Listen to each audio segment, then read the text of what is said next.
You're listening to the Hayek Program podcast. This podcast includes audio from lectures, interviews, and discussions from scholars and visitors of the F.A. Hayek Program for Advanced Study in Philosophy, Politics, and Economics at the Mercatus Center at George Mason University. To learn more about the Hayek Program, visit hayek.mercatus.org. To learn about graduate student fellowship opportunities with the Mercatus Center at George Mason University for students at Mason as well as at universities across the globe, please visit students.mercatus.org. Today is Wednesday, February 25th, 2026. My guests today are Phil Gramm and Don Boudreaux to discuss their new book, The Triumph of Economic Freedom. Phil Gramm, prior to serving as a congressman, senator, and presidential candidate, was an economics professor at Texas A&M. Don Boudreaux is my colleague here at GMU. He has served as the chair of the Department of Economics, and before that, president of the Foundation for Economic Education, as well as a professor of law and economics at Clemson University. Don and Phil, thank you for being here with me today. I really enjoyed your new book. And in fact, I consider it one of the really great and important popular books in economics to be published in many years. So thank you for that. Well, thank you for that. That's a very nice compliment. And we appreciate it. So I don't have the questions directed at either one of you. Just sort of jump in and you can both fill in for one another. I'm sure you're used to this by now, but I was wondering if just for the audience, you could summarize the 7 myths that the book tackles and why tackling those are so important for your general economic understanding and public policy.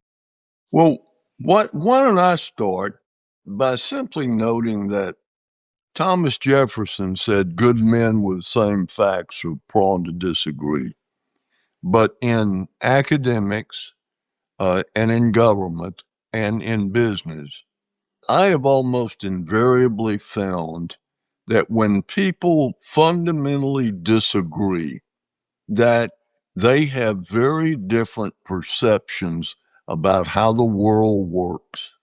And specifically, there are 7 areas where their views are, if they have diametrically opposed opinions on policy issues of the day, invariably, on those 7 issues, they have very different views. How we view the world is based on our experience and based on our knowledge. And the basic thesis of the book is that the best way we have of affecting people's opinion is to basically address what we consider and set out to prove are the 7 great myths of American capitalism. John, you want to go over the myths? Well, yeah. So I think this is an order that we have it in the book. The book has 7 core chapters in addition to an introduction and a conclusion. And the first myth is what we call the Genesis myth. And this is the one chapter that talks about economic history not limited to the United States. We look at the Industrial Revolution in Great Britain, and as well as the industrialization later in the U.S. And so that's the first myth, the Genesis myth. The second myth is the progressive era regulation myth, this notion that particularly after the U.S. Civil War, the American economy grew monopolized and food became poisonous and workplaces became lethal, and it took noble Congress people and bureaucrats to rush to the rescue in order to save Americans from this ruination. The third myth is the myth of the Great Depression, the notion that the Great Depression represented a failure of capitalism and that the rescue from the Great Depression was achieved by government intervention on a scale we'd never seen before, namely the New Deal of Franklin Roosevelt. The fourth fallacy that we address it's one that's very relevant today, probably one of the most relevant ones today, and that is the myth of the hollowing out, allegedly, of the American economy. This notion that especially over the past 50 years, since the mid-1970s, the U.S. economy, especially because of more open trade and increasing globalization, that America's middle class has been hollowed out, destroyed, pushed into the lower ranks. We don't produce anything anymore. Our manufacturing is on the ropes. And that leads to the myth, which we address I can't remember offhand whether it's chapter 6 or 7 in the book, the myth of inequality in America, the notion that, especially since the end of the war and the increasing with the alleged hollowing out, that economic inequality in America has accelerated. So this is a myth that Phil and Bob Eklund and John Early addressed in even more detail in their wonderful 2022 book, The Myth of American Inequality. But we have a chapter in our book on that with some new material and some updating. And the final myth that we address is the myth of poverty in America. The notion that there are a number of Americans who are just mired in poverty. There's something essential about the American economy that keeps people poverty-stricken, and that the war on poverty has been a failure when measured by the ability of Americans to earn or take in annually enough income to raise them above some reasonably defined poverty level. So I think I hit all the 7. No, you missed one. You missed the financial crisis. It was caused by deregulation. Yes, that's right. One of the things that's fascinating, I think, about the book is that it's very similar to Hans Riesling's book, Factfulness, as opposed to, say, Thomas Sowell's Conflict of Visions. That's not really, the conflict of visions isn't really, it's in the background, but it's not the focus. It's getting the facts right, which is a kind of a fascinating thing, because historians oftentimes are innumerate in economics. There's this book out, which right now by Sven Beckert, A Global History of Capitalism. And, he's the person in charge of the Center for the Study of Capitalism at Harvard. And his idea about what went on with economic growth and development and the sources of it and how you can attribute this to slavery or that to, colonialism or whatever is just amazing, but what you guys do amazingly in the book, wrong, I assume. Yes. Yeah. I mean, like by factors in terms of, what we know in economics. And one of the things is like, you guys just really hammer home like the facts about stuff, right? Starting with with the Industrial Revolution, right? Which is just, what happened to the average person because the hockey stick went like this, not what happened to the wealthiest people, but what happened to the life prospects of the average person. And so one of the things I kept on thinking about when I was reading your book, and I understand I'm biased, but I kept on thinking, why is there this persistence of the myths? It's not like these are new myths.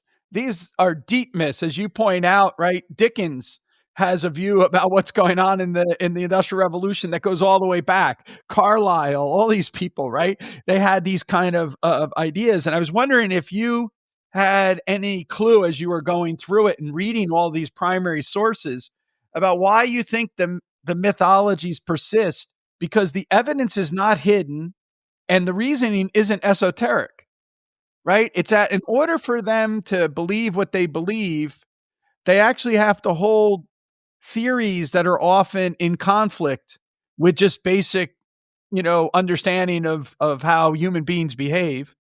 And then the second thing is that the facts don't line up. They're more sensationalized. I was just wondering, as you were going through this, did you get a good sense of persistence of the mythologies?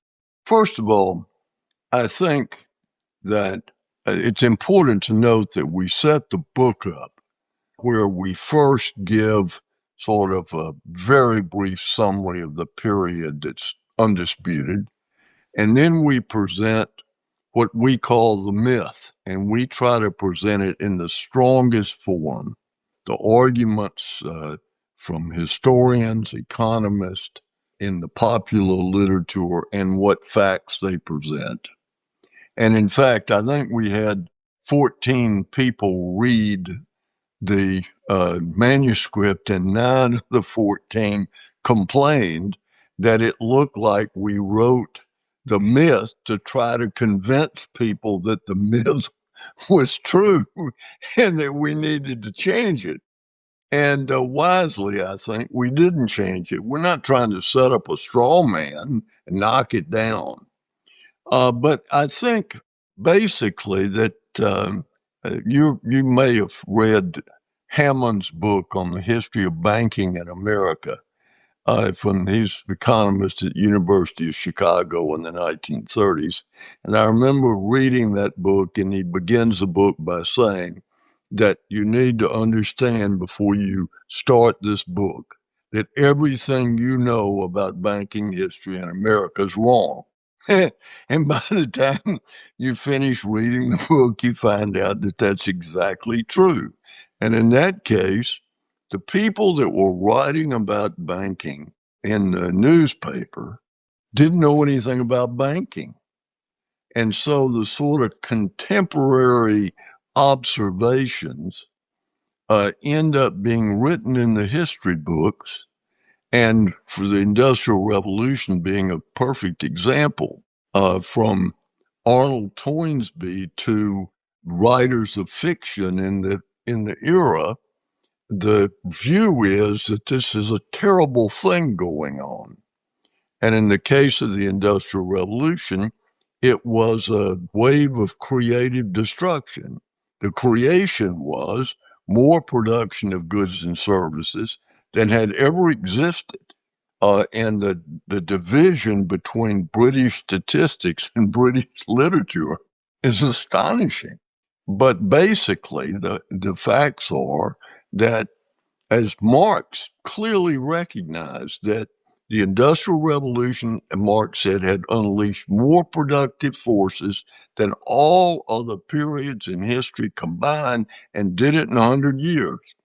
But it pitilessly destroyed the existing order and took man from the benign supervision of his superiors and put him in a market that was driven by self-interest and money.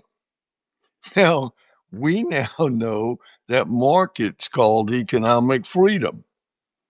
But Marx thought it meant this opening of exploitation, and he goes off on the tangent about all the value ought to go to workers, and it ended up impoverishing and enslaving half the world. So historians take conventional wisdom and don't go and look at the facts. And the facts in the Industrial Revolution is no people who've ever breathed the breath of life on the planet ever saw their well-being, and it was a workers' revolution, their well-being grow and improve more than in the 100 years of the Industrial Revolution. And we prove it. Let me add to that. I mean, this is something that Phil had in earlier writings, and we have it in this one too. It's not a hot take, but it's important to note that, and it's especially evident in the Industrial Revolution, when everyone's in poverty, when the vast majority of people are in poverty, when they've been in poverty for generations, you don't notice it. It just seems that's the normal state of the world. And ironically, when economic growth began to lift ordinary people well above subsistence, then more and more it stood out. The people who were still closer to subsistence stood out as being poor. And that's when the leisure class would bemoan they blamed capitalism. And capitalism was, it is ironic, was to blame in the following way. Capitalism, by making more ordinary people rich, made more visible the handful who still remain to be lifted out of poverty. But that led mistakenly to a condemnation of capitalism and the Industrial Revolution, where, of course, it should have done the opposite. It should have led people to universally praise the system that is raising people out of the mire. Yeah, prior to the Industrial Revolution, nobody thought that it would ever be possible that 1 out of every 5 children didn't die before they were 5 years old. The idea of banishing poverty was unthinkable. People for 1,000 years lived the way their grandparents had lived. And we've got hard data to show that. And then suddenly, as you call it, the hockey stick, suddenly in a 100-year period, world GDP, which had been totally flat, turned up and almost has gone straight up in the last 150 years, and it's never stopped. Let me just add one more thing. Given that we are at this time of year, we're a few days away from celebrating the 250th anniversary of the publication of The Wealth of Nations. And I love the full title of that book, An Inquiry into the Nature and Causes of the Wealth of Nations. So Adam Smith is writing this book at a time when the early part of the Industrial Revolution has begun to lift people out of poverty. But it's still the case. He's writing in an era when most people were very poor by our standards. And so he's inquiring into the causes of wealth, which is the right thing to inquire into. You don't inquire into the causes of poverty. Poverty has no causes. It's the default mode of humanity. 100 years later, when Phil mentioned 100 years, I thought of this. Just over 100 years later, Alfred Marshall writes his great book, The Principles of Economics. And on page 2 of The Principles of Economics, Marshall says something like one purpose of economics is to study, and I quote, the causes of poverty. In that 100 years between 1776, when The Wealth of Nations was published, and 1890, when The Principles of Economics was first published, Great Britain and the English-speaking world had become so rich that one of the greatest economists in the world just took for granted that wealth was the norm and poverty was the exception. That says a lot about how powerful capitalism was. I always appreciate you pointing that out, Don. This is the old P.T. Bauer point, as you know, that that's right. There, no cause of poverty. Poverty is the natural state of mankind.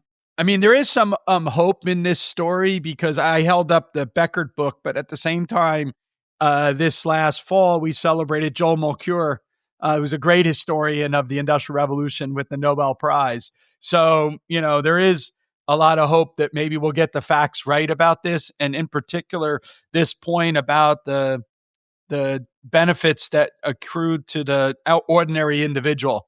I mean, you highlight the work of Emma Griffin in that regard in your chapter, and she's really good at documenting that aspect of it through diaries and stuff. And so not only the formal data, but then any kind of accounts of personal lives that people had. And as Phil said, having a child live to adulthood. And one of the things that I really loved about that chapter too was your discussion of Queen Anne.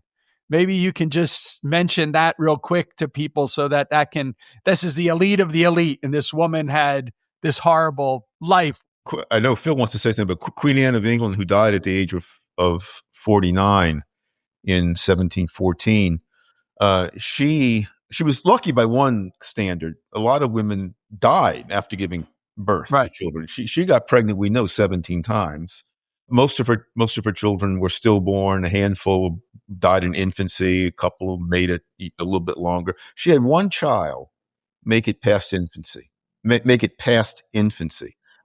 Prince William, who died at the age of 10 or 11. When Queen Anne died as Queen of England, just over 300 years ago, she lost everyone. She had to bury every one of her children. It's astonishing. Perhaps the greatest single achievement of capitalism is that it makes it unusual for parents to bury a child. I can't think of a worse fate than to have to bury a child. And I can't think of a better achievement than saving parents from that, what was almost a certain event prior to the industrial age. Yeah, I was going to make the point that prior to the Industrial Revolution, children worked everywhere. And after the Industrial Revolution had set in, wages started to rise, people started to live longer, literacy exploded. More and more people were able to put their children in school and take them out of the factory or off the farm. And yet, the critics of capitalism blame capitalism for child labor when capitalism actually created the base of productivity that allowed us to remove that scourge of the earth. Secondly, I just wanted to point out, and that's a perfect example, there's a myth from the ancient Greeks. And the myth is a shepherd is tending his flocks, and he hears this screaming in this gorge that's got all kinds of briars in it. And he goes over, and there's this girl in this gorge, beautiful girl. And so he manages to get her out. And when she gets out, she's so radiant that he immediately figures out she's a goddess. And so she says to him, I'm going to grant you wishes. What do you want? And he's afraid that he's going to come across as having hubris. And so he says, well, I'd like to be prosperous, and I'd like to have a long life, and I'd like to have a son that grew up to adulthood. Okay, so you've got this goddess who's going to grant you anything in the world you want. And one of the three things you want is to have a child that lives to adulthood. Now, that tells you something. You know, also, again, you guys do such a great job of telling the stories and weaving stories in with the facts, and amazing. So again, in that part of the chapter, one of the things that's really fascinating is the pointing out that in the Christmas Carol, you're visited upon by poverty and ignorance, as if somehow prior to the Industrial Revolution, poverty and ignorance didn't exist, right? It was like, that was, again, to your point, Don, that was like the natural state of people. Yeah, and I think, Peter, prior to, this was, I think, December of 1849 that the book was published, one of the most successful books in history. 43, I think. 40, oh yeah, December of 1843. And Charles Dickens could not conceive, based on the world he had lived in, that poverty could ever be dealt with in any other way other than charity. But what he didn't see is that at the very moment that he was pulling back, having the Christmas future pull back his gown and show the ignorance and want the two children that their neglect was going to destroy the world, he could not conceive that at that very moment production was exploding in Britain that would eliminate both those problems, at least in the Western world. And he couldn't conceive it because all we know is what has happened before us. It's seeing the future. Yeah, no. You got to have vision better than mankind to do that. So, all right. So I've been talking to you a lot about about the Industrial Revolution, but you have several other really important episodes in history.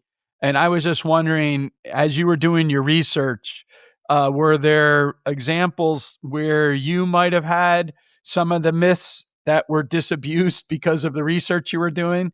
So, for example, it's a very standard view. My dad was a veteran in World War II. He believed the government got us out of the Great Depression, basically, right? And so trying to talk to him, he didn't so much care about what caused the Great Depression. It was cared about what got us out of the Great Depression. You guys document using the work of Higgs and others to show that, narrative isn't right. The deregulation caused the Great Recession kind of argument. The mythologies and the progressive error, what were the ones that most maybe sort of surprised you yourselves as you were thinking through these? Let me answer it in the following way. The two chapters that I learned most from writing, that I learned most about, were writing the chapter on the Great Depression and writing the chapter on the financial crisis. I knew a little bit about both, but my knowledge of both was not, I couldn't, without having done further research, help to write those chapters. So I learned a lot. I was about the financial crisis. I knew this in the abstract because I'd heard it, but I didn't know the details. I was shocked at the extent to which government leading up to 2007, so from the 1990s, and especially in the very early years of the 21st century, I was shocked at the degree to which government manipulated banks, manipulated Fannie Mae and Freddie Mac to extend mortgages to people who really couldn't afford the mortgages, all in a quest to drive up the numbers of home ownership. So that's probably the thing I learned most about, learning about the details of how the Fed operated in the 1920s, from the crash of 1920-21, which we've forgotten now because it didn't last very long, through 1929 when the famous crash happened. That was also something I learned a lot about. I didn't realize that the Fed was actually a lot more decentralized, according to its original plan from 1914 through 1923 around, than it has since become. So there's some things I learned. I learned something in every chapter. And I give Don credit for the point you made about the Depression. It's sort of, and let me say, my mama went to her grave believing that Franklin Roosevelt got us out of the Depression. But we show, I think, very convincingly, using data that is readily available from League of Nations documentation, which I've never seen a historian use, and which is almost not used in economic history. There is comprehensive data from the League of Nations that compares the recovery of developed countries From the Great Depression, yeah. Yeah, and in terms of wages, employment, economic growth, and America consistently underperformed the rest of the world. And Don really led us to add the section on how the war, obviously, when you put 14 million men in uniform and become the arsenal of democracy, you tend to take people out of the unemployment line. But by what we call prosperity, when you look at ability to consume goods and services, when you look at the value of investments in retirement, the Depression really didn't end until the 1950s. And one of the great sections that we did that I was totally unaware of was how economists like Paul Samuelson were so convinced that when the war ended, we were going right back into the Depression because of the underconsumptionist theory, that there was this huge demand for this massive government program as the war started to wind down. And fortunately, none of it happened. And in fact, when the very conditions that had created and sustained and worsened the Depression were lifted, the economy recovered and equity values went back to where they were in 1929. But it didn't happen until Eisenhower was president. So that's was a real eye opener to me. But I learned something in every chapter. Well, I'm sure your readers are going to learn a ton in each chapter. I mean, even I'll get to this, but the chapter on whether or not trade hollows out, jobs and stuff like that is like critically valuable for today and the conversation and everything. So, but I wanted to push you a little bit on something, and I might be making this up, so push back, which is that when I was a kid and I decided I really got into economics, one of the most important books for me was Milton Friedman and Rose Friedman's Free to Choose. That book appeared when I was a freshman in college, and I got really, totally excited about what it had to do. And to this day, I'm still just totally impressed with the book. And I love the chapters, The Power of the Market and the Tyranny of Controls. But one of the chapters I really, really like is the one on who protects the consumer, in which he talks about how market forces do a better job than regulators at protecting consumers. I think that, but what Friedman does in there is he basically says, Friedman had a way with words that very few people do. And he said, listen, Adam Smith had this invisible hand. And in the invisible hand, the pursuit of self-interest generates outcomes that serve the public interest. But in politics, the invisible hand works the opposite way.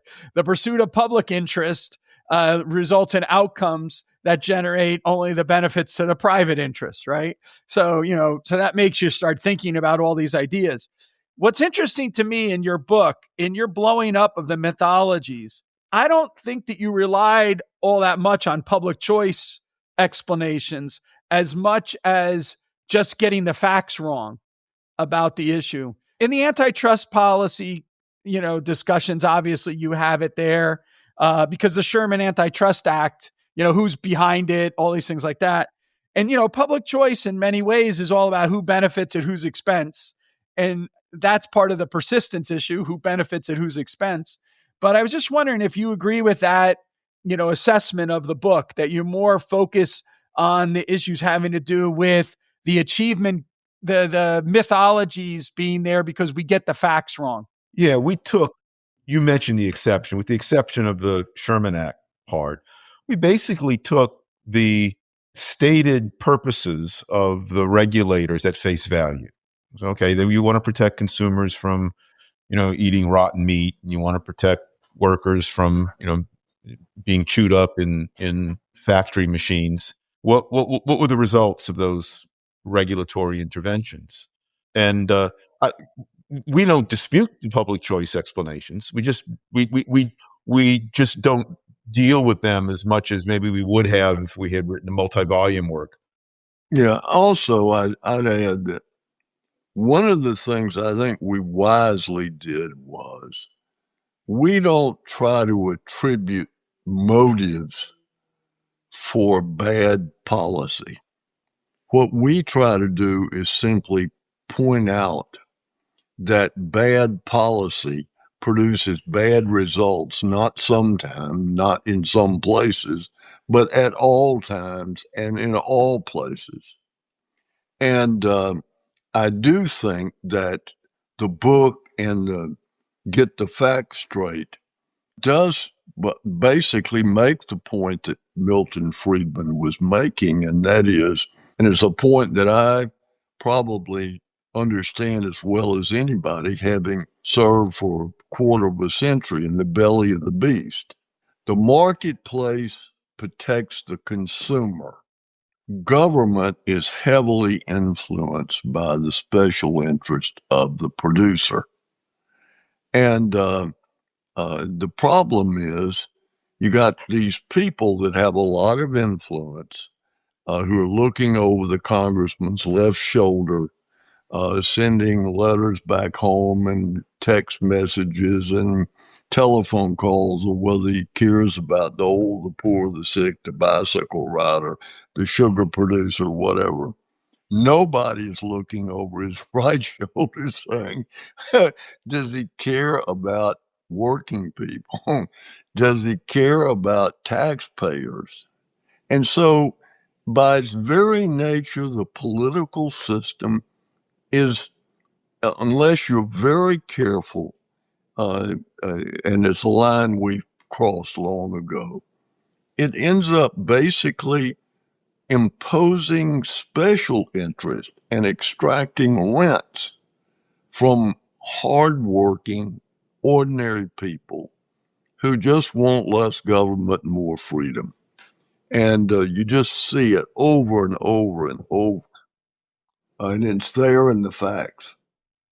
Phil, I told Don this, in the hallways in our department that, a 19-year-old Pete reading this book would have went around and brought it to every class he went to and pushed it in the face of every student that came in my way. A 35-year-old Pete would have assigned it in every class that I teach, principles of economics or whatever.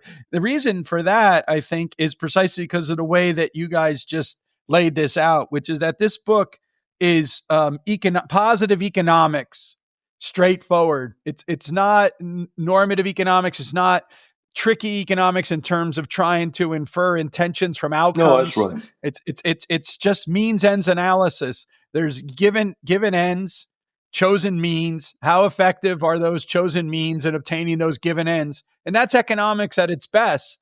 To me, that's where, all our incentive arguments and everything kick in. So you guys do a fantastic job in that. And I can't praise you enough for that. I should add here that thanks for that is mostly due to Phil. In the writing of it, I would often go off and fly some fancy, and Phil would very gently say, "Get rid of that part. You don't need." I really appreciate what Phil said about steel manning the argument. Yeah, because again, we're hunting big game, which I'll get to in a second. And so, in many ways, the world's on fire, and so we need the strongest possible scientific arguments, I think, to counter it. As you know, and our arguments are strong enough. They're strong enough to knock down steel men dead arguments. We don't need this. Well, and by not getting into name calling and impugning people's motives, I think it makes the book easier for somebody who doesn't necessarily agree with us to learn something from. Yeah, no, on the other side, you have a lot of examples over the last decade of very successful books that have been focused on trying to, attack the character of people on our side, and falsely so, but they nevertheless, they have some success in doing that. I was wondering, one of the things that struck me is Deirdre McCloskey. This might be too in the weeds, but Deirdre McCloskey has this wonderful paper in which she goes through and documents the 120 cases of market failure that students are taught from principles to intermediate. So it's this mythology of Econ 101. The problem is not that Econ 101 is taught too much. It's that it's taught too little, because right away we start talking about all the exceptions. I just had my graduate class read a paper by George Akerlof on why the Keynesian revolution was so successful. And one of his arguments is that the one exception at a time gave research projects to graduate students for 2 generations, right? Because they just keep on finding like, okay, here's the market. Oh, but there's an exception. And then they could write a paper on it. So he says it generated a whole scientific literature on that. I was wondering if you think that all of the kind of different cases of market failures in some sense collapse down to the 7 mythologies, or are there more mythologies that are out there that need to be explored in book 2 and book 3? I think we focused on the 7, and I also think that in doing so, the book is almost an economic history of the United States. If a business school decided that maybe they should teach something about the history of American business, and if any part of a university ought to feel some obligation to understand capitalism, you'd think it'd be the business school. They could use our book to basically teach the economic history of the United States. And again, what we're trying to do in the book is to basically show that when you deviate from markets and create inefficiencies, that it affects real people and real progress. And when you get back to allowing freedom to work, the title of the book, The Triumph of Economic Freedom, prosperity reemerges. On your specific question, P, obviously there are famous textbook externalities that are asserted about the real world that we don't touch in the book. And we don't talk anything about environmental regulation. We don't have a chapter on the economics of education. A lot of people believe that education is a public good. But I think every chapter that we chose does point to a major alleged externality. Well, markets left to their own devices are going to become monopolized by these firms that simultaneously raise prices to screw consumers and lower prices to hurt their competitors. neat trick if you can do it. That somehow markets are prone on their own to booms and busts. The Great Depression was caused by a failure of the central bank, that it simply did not do the main job that it was established to do in 1913. And all of these, of course, are listed as externalities to this day in Econ 101 textbooks. And it's really a disservice to these students who are not sufficiently taught about the wonders of the market. How is it that billions of people, strangers from around the globe, daily cooperate with each other in a peaceful way that produces this abundance of goods and services that we all take for granted? And as you point out, too quickly the attention is drawn to alleged market failures. There's most of which are just failures in theory, because it's very difficult to actually find real world evidence for many of these so-called negative externalities.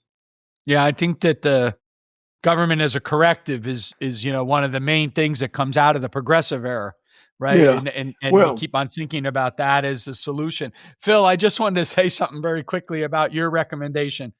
When I first got out of graduate school, my very first job was in a MBA program, and I taught in this MBA program for 2 years. And I had to teach that they actually had an economic history class as part of the MBA. And I taught this, and I used Higgs's book. But if I was using it today, I would use your book to do the economic history in there, because it covers the whole gambit, from the Industrial Revolution up to, the current sort of debate. So I think it would be a fantastic thing to do it. And I think it's a better educational mission than the Harvard MBA pledge.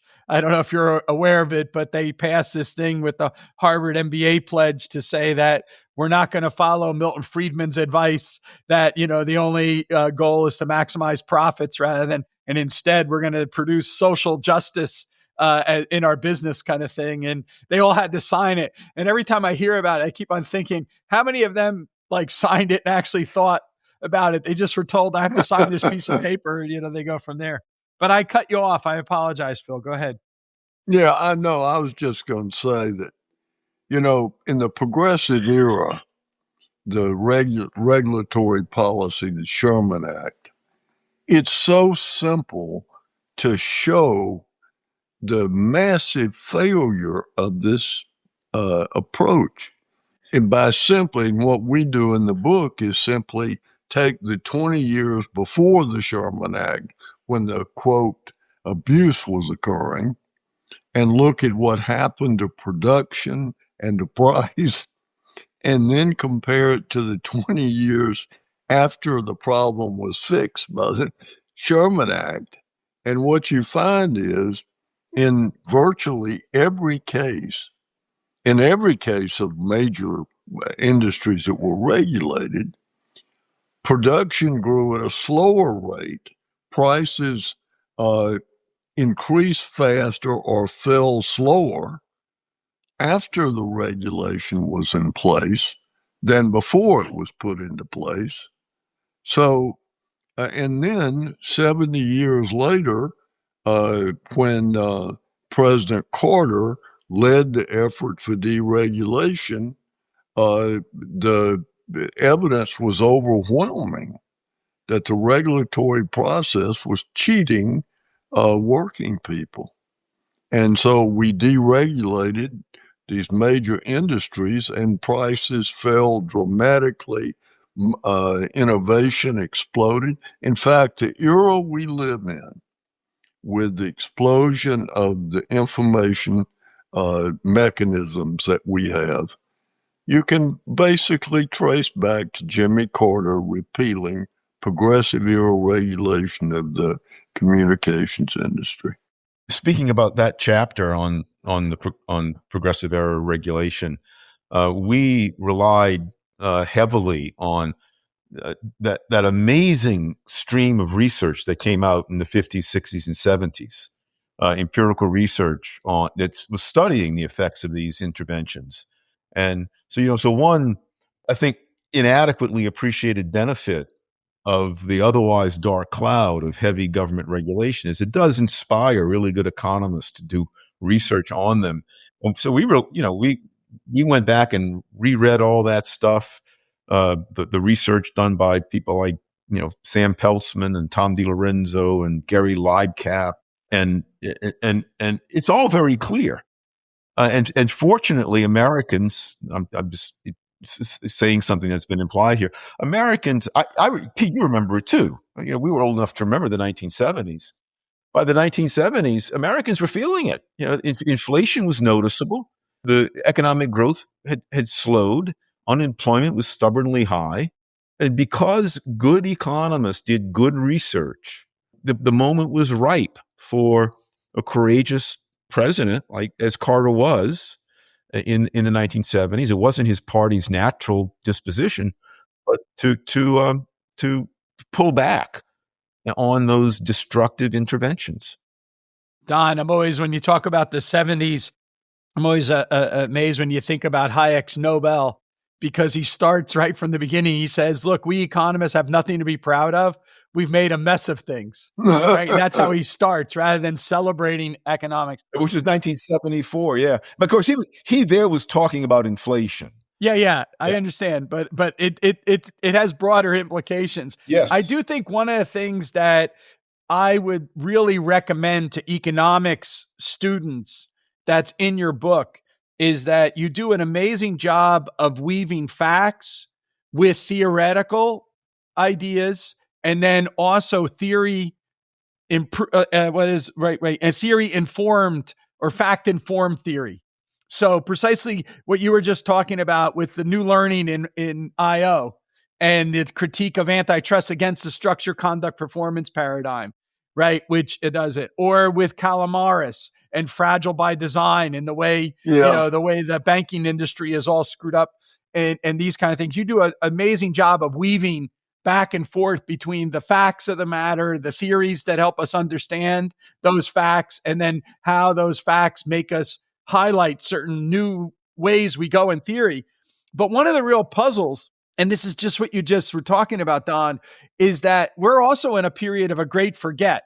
So I'm going to ask about other movements going on, but just as intellectuals, we're in a period of a great forget. We're forgetting there's a rise of an interest in socialism. We're forgetting that socialism, collapsed, right? So I was part of a Fraser project on, realities of socialism to try to lay out the facts to young people about what the experience of socialism is like, because they have a wrong understanding of it. IO is a perfect example of this. We're back in a world of structure, conduct, performance. Yeah.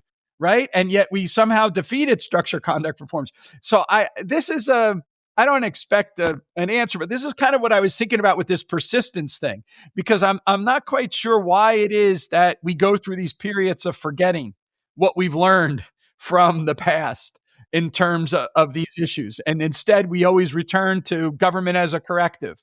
Like we need a boss, right? Rather than rely on the market. Let me take a shot at that. I think no bad idea ever dies.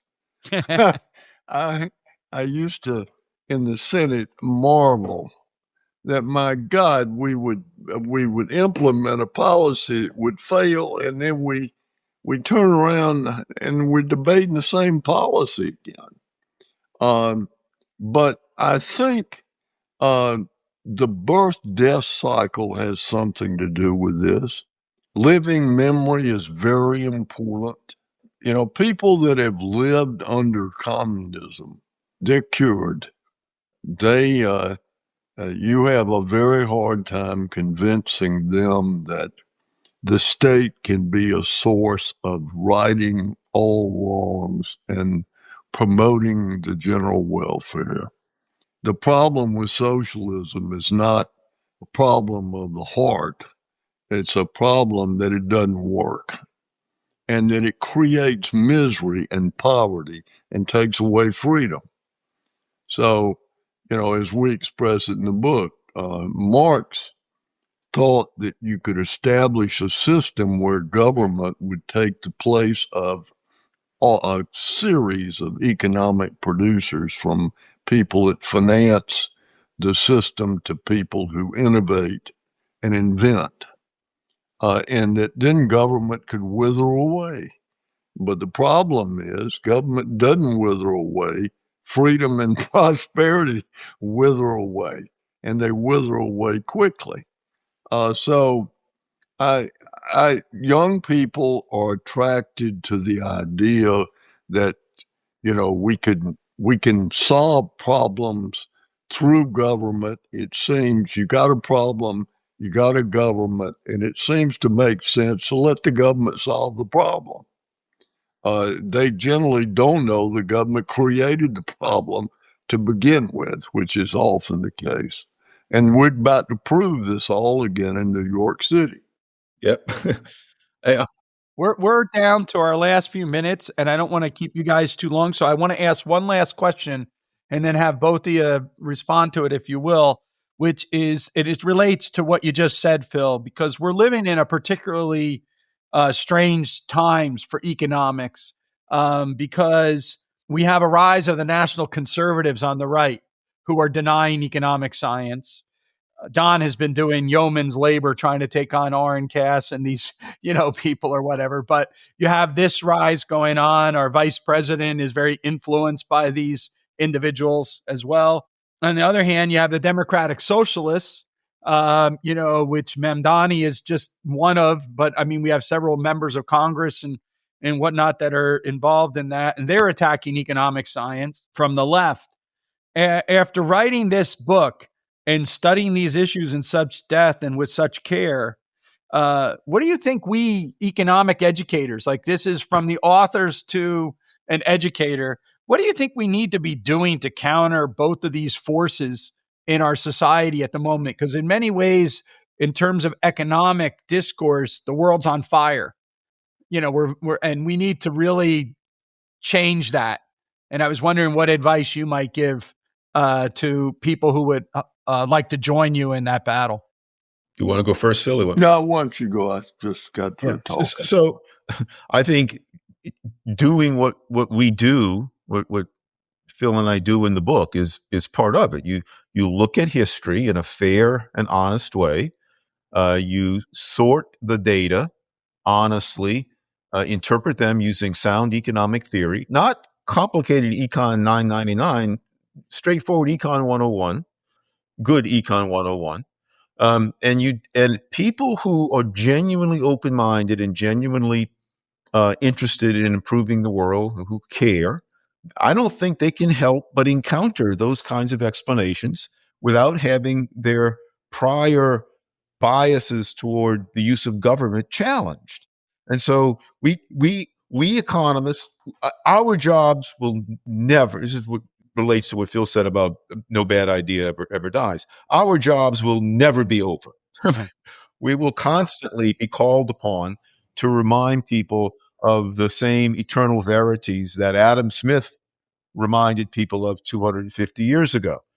250 years from now, our successors are going to be saying having the same kind of conversation that we're having now. But what choice do we have? We have to keep doing it. And as Bob Tollison said, you know this, Pete, because I think he said it to you too. As the late, great Bob Tollison said, we're all part of the equilibrium. Yeah. And so however bad the world might be, it would be worse if we weren't doing what we're doing. So we have to keep doing what we're doing. Yeah, I think the key is to point out when people have these new ideas of letting government fix our problems, is to point out past periods where we've tried that and what did it produce. It's good to say we can change the world, but it's important to look. We're not the first people who ever had that idea. And these things have been tried over and over and over, and the results have been the same. Now, the picture's often confused because people don't have the facts. And that really was the point of the book. Why does Bernie Sanders think so differently than I do? He's intelligent. He's totally honest. I admire that about him. how can he view the world so differently than I do? And again, I think the point of the book is because he sees the world working in a very different way than I see it working. And so the real debate ought to be, he says it worked this way, he says it worked that way. What do the facts say? And that's what we try to do in the book. I'm no better intended than he is. It's just, we've tried his way, our way, freedom, which you buy on the installment plan. You can't just one day do something great. When I left the Senate, the budget was balanced, the Soviet Union was destroyed, and we had strong economic growth and no inflation. And I at least was wise enough to say all these battles will be fought again. And they will be. No victory is final, but the good news flip side of that is no defeat's final either. Thank you very much. I mean, it's just, you've written a fantastic book. I wish it the greatest of success and distribution. And thank you very much for coming on here and talking to me about it and contributing to this ongoing quest for a better world. Thank you, Peter. And thanks for what all the major contributions you make to our efforts at George Mason and to the larger economic education project. Thanks. Sure thing, Don.